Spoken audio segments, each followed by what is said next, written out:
नमस्ते। तो हमारा नाम है अंकुश चौरसिया। आप इस वीडियो में बहुत बहुत स्वागत है। बताएंगे आपको कि अगले 24 घंटों के साथ साथ अगले कुछ दिनों में आपके इलाके में जो मौसमी गतिविधियां हैं वो किस तरह की रहने वाली हैं और कहां पर किस तरह की बारिश की संभावना दिखाई पड़ रही है।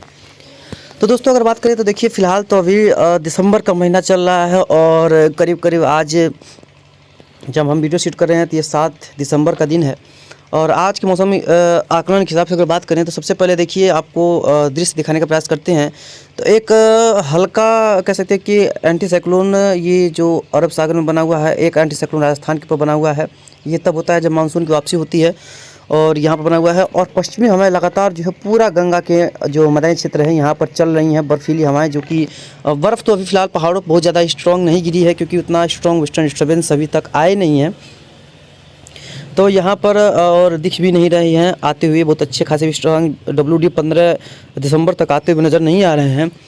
तो उम्मीद करते हैं कि फ़िलहाल पश्चिमी हवा का प्रभाव यहाँ पर जोरों तोरों से बना रहेगा और कल भी पश्चिमी हवा का लगभग बहुत स्ट्रॉन्ग प्रभाव जो है वो जोन में बना रहेगा। हालांकि कुछ उत्तर प्रदेश के पूर्वी भाग और कुछ बिहार क्षेत्रों में पूर्वी हवा का चलन होगा तो यहाँ पर कुछ टेम्परेचर में हल्का सा बढ़ोतरी दर्ज की जाने से संभावना है, जिससे ठंडक से कुछ ना कुछ राहत मिलने की उम्मीद कर सकते हैं।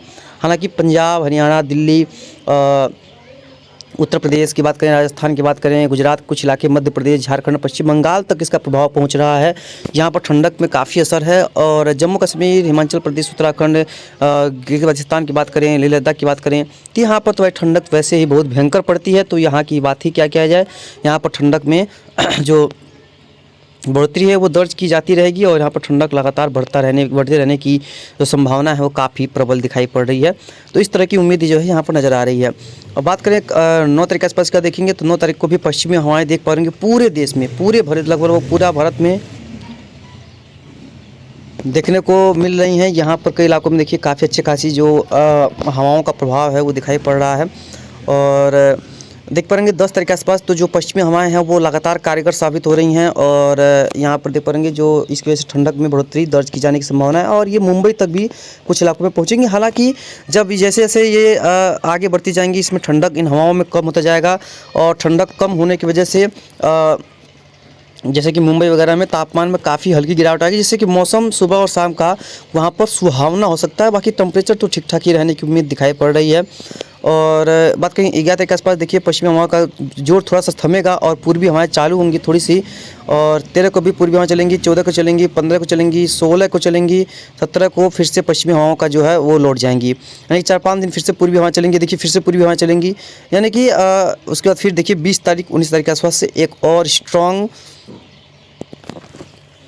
जो पश्चिमी हवाओं का चलन है वो यहाँ पर शुरुआत होगा और कई इलाकों में काफ़ी अच्छी खासी बारिश गतिविधियों में बारिश का ठंडक में बढ़ोतरी दर्ज की जाएगी। और अगर बात करें देखिए मानसून के पहले लोगों का जैसा कि कहना है कि जो एल नीनो है वो वापस आ रहा है, काफ़ी स्ट्रॉन्ग एल नीनो होने की संभावना है। तो दोस्तों हम बता दें अभी भी जो जुलाई अगस्त का महीना है उसमें अभी फ़िलहाल के हिसाब से 30% चांस है केवल कि एल नीनो आ सकता है, यानी केवल 30 ही % चांसेस हैं कि एल नीनो आएगा। क्योंकि अभी जब तक ये अप्रैल नहीं आता तब तक एल नीनो की कंडीशंस क्लियर नहीं होगी। इस बार देखिए ला नीना आते आते ही रह गया, जिस तरह से लग रहा था कि जून जुलाई में ला नीना आएगा, फिर आगे बढ़ा अगस्त में आएगा, लेकिन आते आते ये जो है मानसून की अंतिम महीनों में जो ला नीना वापस लौटा है। तो इसके लिए हम कुछ भी नहीं कर सकते हैं। और जो लोग पहले से कह रहे हैं कि ये जो एल नीनो आ रहा है और बहुत स्ट्रॉन्ग एल नीनो आ रहा है, 2019 का भी बहुत बाप आ रहा है, तो मतलब ऐसा तो नहीं है क्योंकि अभी इतना ज़्यादा स्ट्रॉन्ग एल नीनो के संकेत तो दिखाई नहीं पड़ रहे हैं कि इतना स्ट्रॉन्ग एल नीनो जो है वो आ रहा है। लेकिन ये है कि अभी देखिए यहाँ पर ये जो स्प्रिंग सीज़न चलने वाला है, अभी तो विंटर सीज़न है, इसके बाद स्प्रिंग बैरियर आएगा जो कि फरवरी से मार्च तक चलता है। तो अभी फ़िलहाल किसी भी तरह से हम नहीं कह सकते कि एल नीनो आ रहा है कि वो उसका बाप आ रहा है, मतलब क्या ही कह सकते हैं। लेकिन ये कह सकते हैं कि हो सकता है अगला साल एल नीनो ईयर हो सकता है। और वो हल्का एल नीनो होगा कि या बहुत मजबूत स्ट्रॉन्ग एल नीनो होगा ये तो समय बताएगा, समय के गर्भ में पला हुआ है। लेकिन ये है कि हो सकता है कि एल नीनो आए, एल नीनो ईयर हो सकता है ये वाला साल। अगर ये नहीं हुआ तो अगला साल तो एल नीनो ईयर होना ही होना है। एक साल क्योंकि जानते हैं 2 से 3 साल में एक बार एल नीनो ईयर आता ही आता है। तो उस तरह की कंडीशंस जो हैं वो देखने को मिलने की संभावना ज़रूर से दिखाई पड़ रही है।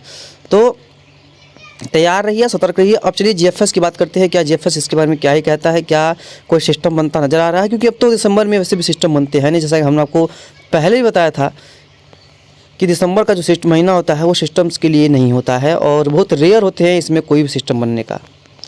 बात करें अगर GFS मॉडल्स की देखेंगे तो 8 कल पश्चिमी हवाएं रहेंगी और 9 को भी पश्चिमी हवाएं रहेंगी। 10-11 के आसपास देखेंगे तो पश्चिमी हवाओं में काफ़ी भारी कमी आएगी और यहाँ से पूर्वी हवाएं जो है चलनी शुरू होंगी और धीरे धीरे जो है कई इलाकों में बढ़ोतरी होने की संभावना है तापमानों में। और 17 के आसपास भी देखेंगे कंडीशंस लगभग वही हैं और कई इलाकों में जो कह सकते हैं कि हवाओं की वजह से पश्चिमी ठंडक हवाएं, लेकिन 18-19 के आसपास देखिए अभी दिखा रहा है पूर्वी हवाएं बंद होंगी। उसका फिर 21 तारीख के आसपास से एक बार फिर स्ट्रॉन्ग वेस्टर्नली विंड जो है वो चलनी शुरू हो जाएंगी, जो कि एक कह सकते हैं कि पूरे उत्तर के क्षेत्रों के लिए अभी फ़िलहाल घने कोहरे का जो चपेट है या शीतलहर जैसी स्थिति जो है वो बनती नज़र नहीं आ रही है। कुछ एक इलाके जैसे कि आइसोलेटेड पॉकेट्स जो होते हैं वहाँ पर वहाँ के जो मौसमी परिस्थितियाँ होती हैं उनकी वजह से कुछ कोहरा वगैरह अगर हो जाता है तो वो अलग बात है, अन्यथा यहाँ पर कोहरा वगैरह होने के चांसेस तो फ़िलहाल बहुत ज़्यादा दिखाई नहीं पड़ रहे हैं और ना ही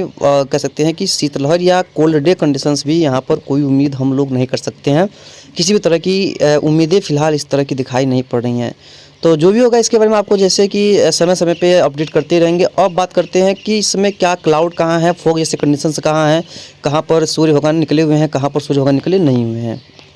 इसके माध्यम से बात करें क्लाउडिंग की तो देख पाएंगे अभी फ़िलहाल क्लाउडिंग और देखिए ये बंगाल की खाड़ी में देखिए यहाँ पर तो यहाँ पर एक बहुत अच्छा खासा जो पैच जो है क्लाउडिंग का बना हुआ है, बादलों का बहुत बढ़िया पैच बना हुआ है और यहाँ पर वर्षा भी हो रही है। यहाँ पर काफ़ी अच्छी खासी बारिश जो है वो हो रही है और स्ट्रॉन्ग वेदर्स यहाँ पर देखने को मिल रहा है और ये कंडीशंस जो है यहाँ पर बनी रहेंगी। बारिश वाली कंडीशंस जो है वो यहाँ पर लगातार बनने रहने की संभावना है आज और कल और यहाँ पर काफ़ी अच्छी खासी बारिश, जल भराव जैसी स्थिति जो है वो यहाँ के ऐसे कि कुछ अंडमान निकोबार समूह इलाके में हो सकती है। बाकी तो ये बंगाल की खाड़ी में बरस रहा है तो ज़्यादा कोई इसमें बदलाव होने की संभावना तो है नहीं। तो इस तरह की गतिविधियाँ हैं यहाँ पर लक्षद्वीप और केरला के आसपास अगर बात करें तो यहाँ पर भी बारिश की गतिविधियों में बीच बीच में दूरियाँ दिखाई पड़ रही हैं। तमिलनाडु आंध्र प्रदेश की बात करेंगे देखिए यहाँ पर भी क्लाउडिंग तो है और अच्छी खासी क्लाउडिंग तो यहाँ पर भी है। कुछ निचले स्तर के बादल हैं, कुछ ऊंचे स्तर के बादल हैं, लेकिन देखिए सेंट्रल पार्ट्स का जो भारत का क्षेत्र है यहाँ पर देखिए कुछ हल्की क्लाउडिंग है, बादल हैं। हालांकि बादल वर्षा वाले नहीं है, देखिए बहुत ऊपर वाले बहुत उथले बादल हैं, बहुत हाइट की क्लाउड होते हैं तो वो यहाँ पर ये बादल दिखाई पड़ रहे हैं, लेकिन ये बारिश वाले बादल बिल्कुल भी नहीं है। जहाँ से गुजर रहे हैं वो अलग बात होगी। आप देखिए ये जो देख पाएंगे ना यहाँ पर एक कुछ बेल्ट सा आपको नज़र आ रहा होगा, कुछ तरह के क्षेत्रों में कुछ हल्का सा देखिए यहाँ पर ये देख पाएंगे यहाँ पर ये कोहरा है। ये देखिए जैसे जैसे दिन हो रहा है देखिए धीरे धीरे ये जो कोहरा देखिए कम हो रहा है घट रहा है। ये यहाँ पर एक कोहरे की लेयर बनी हुई है, एक नेपाल के कुछ क्षेत्रों में बनी हुई है।